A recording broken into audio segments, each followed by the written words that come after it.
అందరికీ నమస్కారం. కావలి రిపోర్టుకు స్వాగతం. సినిమా ప్రారంభానికి ముందు ఎలాగైతే పొగ త్రాగడం ఆరోగ్యానికి హానికరం అని చెబుతారో, ఎలక్షన్ కోడ్ మొదలైన తరువాత ఎన్నికల ప్రచారం ఆరోగ్యానికి హానికరం అని చెప్పడం చాలా అవసరం. ఈ మధ్యకాలంలో వాట్సప్ గ్రూపుల్లో రాస్తున్న రాతలు, సారీ, బూతులు, అవాస్తవాలు చూస్తుంటే అర్థమవుతుంది అవి ఎంత స్ట్రెస్ ఫీల్తో రాస్తున్నారు అని. అది చదివిన కొంతమందికి హై బీపీ, మరికొంతమందికి లో బీపీ రావడం ఖాయం. ముదురుతున్న ఎండల కన్నా ఎన్నికల ప్రచార వేడి రోజురోజుకీ పెరుగుతుంది.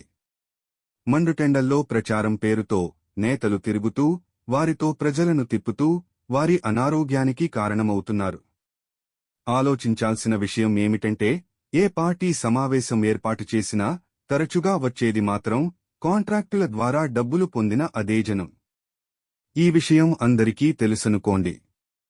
ఉదయాన్నే హోరెత్తించే అనౌన్స్మెంట్లతో పూజలు ప్రార్థనలు చేసుకునే వారికి రోత పుట్టిస్తూ, మధ్యాహ్నం మధ్యతరగతి వాడు వేసే కొనుకును చెరిపేస్తూ, సాయంత్రం వేళ ట్రంకు రోడ్డులో స్క్రీన్లు పెట్టి ట్రాఫిక్ జామ్ చేస్తూ రాత్రి అయ్యేసరికి తలనొప్పి తెప్పిస్తున్నాయి.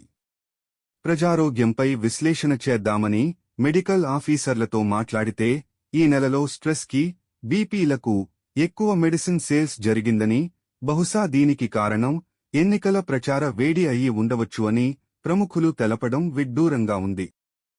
కావలి రిపోర్ట్ ఛానల్ని తప్పక సబ్స్క్రైబ్ చేయండి.